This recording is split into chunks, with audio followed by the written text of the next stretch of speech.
10:38 de la mañana, 15 grados 7 la temperatura en Buenos Aires. Seguimos con más Criterio Cero aquí por la RZ. Atención a los fanáticos de Bob Marley, porque más adelante vamos a dar noticias sobre Bob Marley. Más adelante vamos a dar noticias sobre Bob Marley. La primera noticia importante es que está muerto. Les queremos contar que Bob Marley ha muerto. Estaría muerto, sí. Ahora, momento de la entrevista sin criterio, ¿sí? Y ya dijimos que tenemos 5 pares de entrada para regalar para la película Pasaje de Vida. Y la entrevista ahora exactamente es con su director, Diego Corsini. Diego, ¿cómo estás? Ale Caruso te saluda. Hola, ¿qué tal? ¿Cómo les va? Todo bien, todo tranquilo, por suerte. Contanos un poco de la película Pasaje de Vida, si bien nosotros estamos al tanto, pero para que la gente conozca un poco la historia, una historia de amor, una época difícil, contraía también un poco lo que es el presente.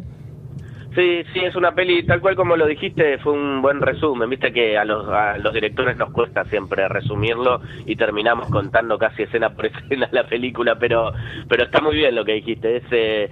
Estamos hablando de una historia que transcurre en 2 tiempos, una en España en el presente, donde un hijo, a partir de la enfermedad de su padre, empieza a averiguar cosas de su pasado, empieza a sospechar de que lo poco que sabe de la historia de su padre puede haber cosas que no sean reales. Entonces, de a poquito, en esa especie de investigación que va haciendo, empieza a descubrir la historia de su padre, de sus amores, de sus amigos, y cómo todos esos vínculos se fueron viendo atravesados por un activismo político que de a poquito en esta época es cuando se fue gestando la dictadura, ¿no? Los años previos, cuando ya empezaba a accionar la AAA y donde tratar de salir a pelear por algún ideal terminaba llevándote no solo a la cárcel, sino ya incluso a no contarla. Y es una película original justamente por eso, ¿no? Porque se han hecho muchas películas acerca de esos previos años oscuros, ¿no? A la República Argentina, pero también que tiene esa historia en el presente. Entonces, como que tiene las dos historias, porque por un lado está lo que pasó en el año 76 y también lo que viene pasando en el presente con el hijo del protagonista. Sí, en realidad creo que lo novedoso viene por estos dos lados, ¿no? Por un lado que es como hay una cosa de revisionismo, porque en definitiva la historia la estamos contando desde hoy, o sea que es imposible hablar de ese momento como si lo estuviéramos viviendo ahora, porque ya pasó mucha agua bajo el puente, pero sí me parece que lo atractivo del punto de vista de los 70 es que en lugar de contarlo desde el punto de vista del hijo, desde el punto de vista del familiar o del secuestrado, estamos jugándonosla a contarla desde el punto de vista del mismo pibe de 25 años que estaba tratando de cambiar el mundo y se ve envuelto en toda una situación que claramente lo supera. ¿Y en qué te inspiraste para hacer la película? Bueno, todo esto tiene que ver mucho con la historia de mis viejos, con los compañeros de ellos también, de aquella época, y de algún modo los que lograron contarla, ¿no? Los que por esas cosas del destino, por un segundo más, un segundo menos, lograron zafar, porque justo no estaban cuando los fueron a buscar, o porque, bueno, por esas cosas que a veces pasan de que zafaron, ¿no? Y que por ahí me parecía que había, ¿no?, una cuenta pendiente con toda esta gente que más allá de que se avanzó mucho en homenajear a los caídos y a los familiares y a los nietos recuperados, que me parece un gran avance, me parecía que había todavía una cuenta pendiente en relación a los que lograron salvarse y que por salvarse están un poco más olvidados, porque están vivos, pero que gente que ha pasado por casi las mismas atrocidades y han tenido que reinventarse varias veces en el exilio, yéndose con lo opuesto y volviendo acá una vez que había vuelto la democracia. Estamos hablando con Diego Corsini, sí, director de Pasaje de Vida. Diego, muchos dicen, ¿no?, los que vieron la película, que es la mejor producción del Chino Darín hasta ahora. ¿Cómo lo ayudaste para llevarlo a ese nivel? Mira, yo la verdad es que a mí personalmente me gusta mucho trabajar con los actores. No sé si llamarlo especialidad, pero sí es algo.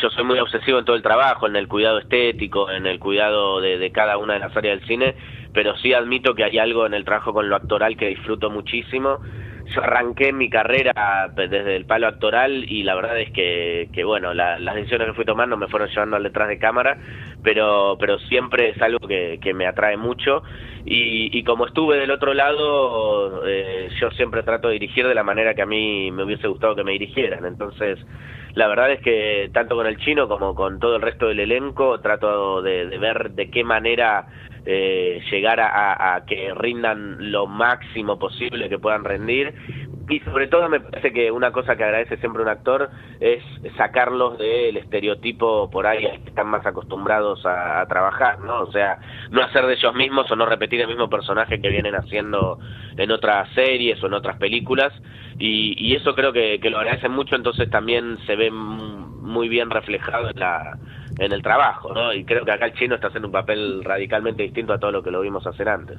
Sí, Diego, aparte comentabas recién que obviamente que fuiste actor y te tocó interpretar un pequeño papel en la película, ¿no? Como un jefe montonero, una especie de, como si fuese un técnico, jugador, dirigente de fútbol, ¿no? Porque fuiste director, también coescribiste el guión, te tocó actuar. ¿Cómo fue esa experiencia? ¿Cómo fue surgiendo esto?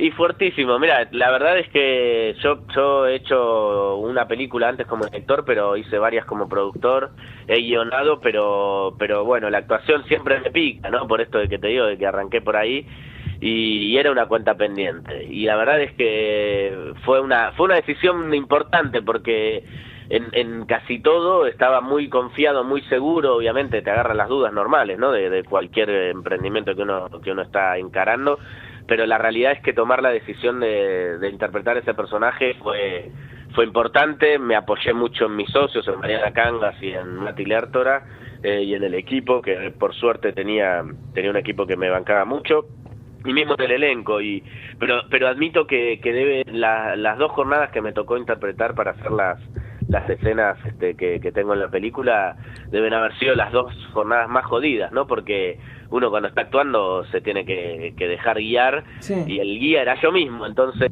ahí tuve que de algún modo dejar que la batuta la tomaran otros atrás de cámara y yo entregarme por completo a la actuación. Diego, ¿cómo viviste el día del estreno? ¿Se vive con tranquilidad, ansiedad? ¿Cómo es para vos? Es una locura. Mira, es muy raro porque como productor siempre, dependiendo el nivel de compromiso que tengas con la película, porque a veces sos el productor principal y a veces sos un productor asociado, cuanta más responsabilidad, más nerviosismo y ansiedad hay. Y como director, bueno, imagínate, ¿no? Porque también te estás exponiendo artísticamente. Pero la realidad es que creo que acá había mucha ansiedad. No caía hasta 2 o 3 días después de la van premier, porque fue presentar la película, ver la cantidad de gente que había, una repercusión increíble de todos los que la veían, que salían muy emocionados del cine, y no terminaba de caer, ¿no? Porque yo me acuerdo cuando vi la peli por primera vez en pantalla grande, me quebré a llorar. Ya no sabía si era porque me había gustado, si era por la obra terminada, si era porque me había gustado lo que había visto, porque finalmente habíamos llegado. Pero el día de la van premier estaba como sedado, ¿no? Estaba como 20 centímetros por arriba de la superficie, flotando, y es como que no caía, iba respondiendo medio autómata a todos los que me felicitaban, agradeciendo, pero es como que recién empecé a caer de lo que significa haber logrado hacer, terminar y estrenar esta película un par de días más tarde. Claro. Diego, Ignacio Real te habla. Te quería preguntar si después de determinado punto del guión los personajes empiezan como a guionarse solos, ¿no? Como que ya perdés un poco la fuerza que tenés sobre los personajes porque ya empiezan como a hablar, como que tuvieran vida, ¿no? Algo un poco extrasensorial, digamos. Y es que sí, eso pasa, es muy loco, ¿no? Porque realmente todo, ¿no? O sea, todo el proceso que tiene una película es muy complejo, porque vos empezás con una idea, ya con esa idea la transformaste en un guión, ya cambió, ya cuando haces distintas versiones del guión vuelve a cambiar, a medida que le vas metiendo cabezas de equipo para cada una de las áreas, también empieza a mutar. Entonces, si bien uno tiene que tener siempre muy claro en la cabeza qué es lo que quiere y que se respete eso, también hay que estar abierto para todo lo que sea mejorar ese producto. Y puntualmente con los personajes, que es lo que me preguntabas, a mí una cosa que para mí es clave para que una interpretación sea buena es que el actor se sienta, que se apropie del personaje. y para que se apropie del personaje hay que dejarlo aportar su propia visión de ese personaje y que cree y que haga crecer ese personaje desde adentro, no desde las tripas, porque en definitiva son los que le están poniendo el cuerpo. Obviamente todo esto a partir de un guión, a partir de una dirección, a partir de un relato y una historia que se quiere contar, que el que siempre va a estar ahí manejando y coordinando todo es el director, pero así como el director de fotografía, yo le digo el tipo de iluminación que estoy buscando y él va a saber gestarlo de la mejor manera posible, pasa lo mismo con un actor. Yo le digo lo que yo estoy queriendo transmitir, cuáles son las características del personaje, pero para que eso se vea en pantalla necesitas que el actor lo componga y lo transforme en realidad. Diego, justamente hablabas un poco eso de cómo le ibas transmitiendo las cosas a los actores. Carla Quevedo en el making of dijo sentirse completamente apolítica. ¿Cómo hiciste para introducirla dentro del personaje? Una persona que tal vez no tenía mucho, no sabía mucho de la historia del pasado de la Argentina.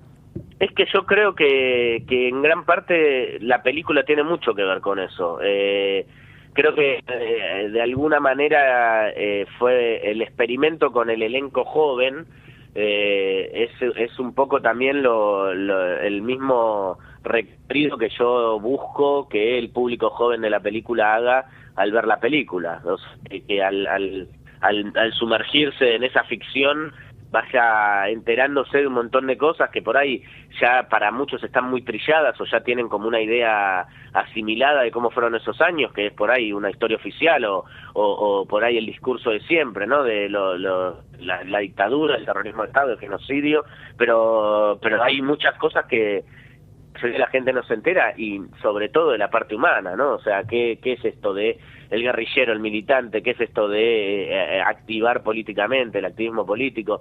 Todo eso son muchas cosas que en realidad uno por ahí tiene los titulares pero no tiene el trasfondo. Y trabajar tanto con Carla, con el Chino, con Caponi, algunos estaban más enterados que otros, pero la clave era que pudieran entenderlo como para poder transmitirlo como actores y como personajes después en la película. Y bueno, justamente eso te quería preguntar, Diego.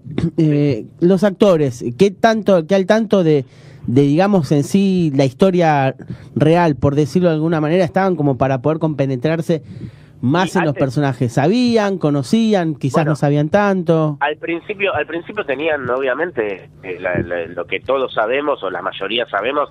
Estamos hablando que tampoco son pibes que vienen a tupper, son chicos cultos, son chicos que están formados, y no es que no sabían que nada absolutamente de todo lo que había pasado. Pero sí es verdad que hay un montón de cosas que fueron descubriendo a medida que fuimos trabajando. Lo más importante para mí era que antes de empezar el rodaje ya sí tuvieran muy claro, ¿no? Todo lo que se quería contar y supieran cómo era realmente la historia. Para eso trabajamos muchísimo. Carla, Pony, el Chino. Bueno, Caro Barbosa venía con una historia similar a la mía, entonces ella por ahí estaba un poco más empapada. Pero leyeron libros, han visto documentales, hablaron muchísimo conmigo, hablaron muchísimo con mis viejos, ¿no? Que son los que inspiran la historia, y eso hizo que se nutrieran de otra manera. Incluso es maravilloso cuando los escucho en entrevistas o los leo en entrevistas, el discurso que tienen hoy, para mí ya es maravilloso cómo lograron hacer carne de esos personajes, y como no te digo que son expertos en el tema, pero que realmente si les preguntan gente que no sabe, tienen muchísima más información que la mayoría de la gente de su edad.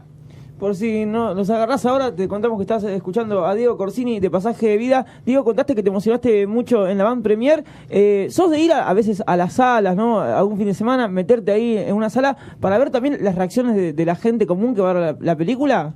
Sí, obvio. Me fui este fin de semana y el jueves fue un poco más difícil porque estábamos ahí a las corridas con todo lo que implica el estreno, pero sí, ayer y anteayer recorriendo salas con mis socios, con conocidos, con amigos, y es fuerte, ¿no? Porque sobre todo cuando la película se recibe tan bien como se recibe Pasaje de Vida, es muy emocionante la gente, verla, la gente llorando, emocionada, que si alguno te llegara a reconocer, viene y te felicita. Ir a un cine y que al finalizar la función la gente aplauda, no es habitual, porque en teatro sí, porque están los artistas ahí, te guste o no te guste, los aplaudís, pero en el cine vos estás frente a una pantalla, o sea, no están ahí. Y si no saben que está el director, no tienen por qué aplaudir, y la verdad es que creo que por ahí las funciones más populosas, como ha sido la última que vimos ayer en el Gomón, o que hay locales agotadas en algunas funciones, es para uno es una emoción muy fuerte. Anoche cerró la función con aplausos, pero aplausos sostenidos, no fue un aplauso de compromiso, porque sí, el compromiso en el cine no existe. Y eso es un flash, y hice un par de funciones de preestreno en el Cineclub Núcleo, por ejemplo, que ahí sí sabían que yo estaba ahí porque presentaba la película, y que venía la gente con los ojos colorados llorando a agradecerme por la película, recibir mails, leer los tweets, leer los posteos en Facebook con los comentarios de la película, es fuertísimo. Digo, cuando se estrenó Solos en la Ciudad, se armó un pequeño revuelo en el programa de Nico, en Sábado Bus, con Sabrina García Arena, por el tema de la difusión, que Nico le había preguntado de onda. ¿Cambiaron mucho las cosas de esa película por el tema de difusión? Cambió, a ver, más o menos. Hay cosas que cambiaron y hay cosas que no. El problema había sido no con García Arena, con Catherine Fulop, porque en realidad la principal... A ver, cuando uno hace prensa de una película, en definitiva, en general lo que te piden casi todos los medios es al protagonista, ¿no? Claro. O al actor conocido, que a veces ni siquiera es el protagonista. Y el tema es que, claro, los invitan a los programas, ellos van específicamente porque se los ofrecen para hablar de la película, y por ahí te puede pasar que están una hora en el programa y le preguntan de la familia, le preguntan de los romances, le preguntan de las polémicas, y de la película, con suerte, por ahí te pasan 30 segundos. Claro. Que esto es lo que había pasado con Nico Repetto, que Catherine se había puesto la camiseta de la película y después de casi 40 minutos del programa le dijo: escúchame, hace 40 minutos que estoy en el programa, no me dejaste decir nada de la película, pasaste el tráiler de una puta yankee que tenía pauta, y no pasaste nada de Solos en la Ciudad, si no me preguntás nada, yo me voy, así le dijo. Y entonces ahí apareció, bueno, no te enojes, cállate, su simpatía, etcétera. Pero eso sigue siendo así, esas siguen siendo las reglas del juego. Uno siempre a los programas le ofrece todo lo que tiene la película, o sea, todo el equipo técnico, al productor, a los cabezas de área, obviamente a todo el elenco, y ellos te van a pedir siempre a los mismos, al que más vende, al que más les da rating, porque es lo que a ellos les... Y a veces eso te puede jugar en contra, porque hay muchos programas que te dicen: y no, mirá, ese protagonista es el Chino Darín, la verdad es que no sé si quiere una nota con el director. Pero son las reglas del juego, uno las tiene muy claras, y ahí trata de remarla, y depende mucho de la cintura del que se encargue de la prensa para lograr esas cosas. Claro, en ese aspecto no cambió tanto. Sí cambió por ahí en la forma de distribución, no tanto de la difusión, que ahora hay muchas redes sociales, pero en lo que es distribución con las copias digitales, es verdad que ahora se puede tener un alcance un poco más grande sin que implique una inversión de riesgo muy superior. El personaje del Charo López en un momento de la película dice: mucha gente no lo va a entender, pero esos fueron los años más felices de nuestras vidas. ¿Es también un poco el resumen del film y de la época ese? No me spoilees la película. Bueno, sí, yo creo que sí. Yo creo que igual está bien. Eran frases que yo escuché mucho en mi vida. Porque es muy difícil entenderlo realmente, ¿no? Como lo dice Charo. Realmente es muy difícil entender por qué hubo tanta pasión cuando realmente y realmente lo disfrutaban cuando se estaban enfrentando a una situación terrible, ¿no? Sí. Pero algo que es lo que yo más admiro, porque realmente vos decís, hoy si yo te digo, escúchame, vamos a defender porque queremos cambiar el mundo, pero te pueden matar, vos qué me decís, lo más probable es que me digas: bien pedo, yo quiero seguir viendo la serie de las 9 de la noche. Sí, o si te dice que sí, no vas a esperar que te diga: fueron los años más felices de mi vida. Claro, por eso, vos decís: hey, estamos en esta situación porque estamos haciendo la resistencia, pero creo que hay algo que es súper admirable y que es algo que yo quería sobre todo graficar en la peli, que es esa pasión que tenían por lo que ellos creían, ¿no? O sea, es algo que creo que no existe más, porque si bien en los últimos años dejó de ser mala palabra la política y volvió el debate y la gente empieza a debatir y a pensar de nuevo en las decisiones que se toman para la vida y la sociedad en la que vivimos, yo creo que todavía no sé si se va a volver a tener ese nivel de pasión por luchar por una cosa así, como lo tenían por ahí esa generación en los 70, pero lo ha tenido la generación del Che Guevara también, ¿no? Sí. Claro. Diego, no te voy a preguntar como Catherine Flop sobre tu vida personal, sí, nos centramos mucho en la película, pero ¿tenés algún otro proyecto para este año? Para este año lo que tengo, la verdad es que se dispararon muchas cosas a partir de la peli, pero bueno, la verdad es que todavía la peli esta fue muy fuerte, fue muy intensa, no tengo un proyecto concreto, Sí. Tengo un montón de ideas, surgieron muchas propuestas, tanto para cine como para televisión, y la realidad es que quiero pensarlo bien, no quiero mandarme. Tenemos una productora que es Cineworld junto con Maru Cangas y Mati Lertora, que los mencionaba antes, y sí tenemos varios proyectos de largo y de tele con la produ, pero ahí yo soy productor, no soy director. Claro. Como director la verdad es que tengo como siento una necesidad, soy muy serie adicto de algunas series de calidad, y creo que por ahí digamos, en el cine argentino creo que sí hay un crecimiento en la calidad. Creo que en los últimos años estamos viendo un cine argentino que evolucionó muchísimo de lo que era el cine en los años 90 acá, y me parece que todavía en lo que es ficción para la televisión todavía hay una cuenta pendiente. Creo que hay mejoras, pero creo que la tira diaria es terrible. Me parece que ahora con el tema del on demand y con todo lo que es Netflix y compañía, se pueden llegar a generar productos de mucha más calidad, Sí. más cuidados, ¿no? Productos de 8 o 13 capítulos como se hacen en otros lugares del mundo, y me parece que me encantaría por ahí encarar un proyecto de ese perfil que tenga una impronta de calidad como las que ahora han generado tanto fanatismo, como Mad Men, ¿no? Ese tipo Sí. de series. Y creo que no implican un despliegue mucho más que se hace, y por ahí, si no está tan pendiente del rating como está con la televisión tradicional de aire, y lo pensamos para estas nuevas plataformas, se puede generar algo atractivo, y estamos ahí encarando un par de proyectos para ese lado. Bien. Estamos pensando en ese perfil, y sí, obviamente el cine siempre me va a tirar, y de las 5 o 6 que ahora rondan mi cabeza, alguna va a salir. Buenísimo. Bueno, Diego, agradecemos tu tiempo, sí, como también explicaste un poco la película Pasaje de Vida para que la gente se enganche y la vaya a ver al cine, sobre todo esta primera semana, y te deseamos lo mejor, no solo con la película, sino también lo que está por venir.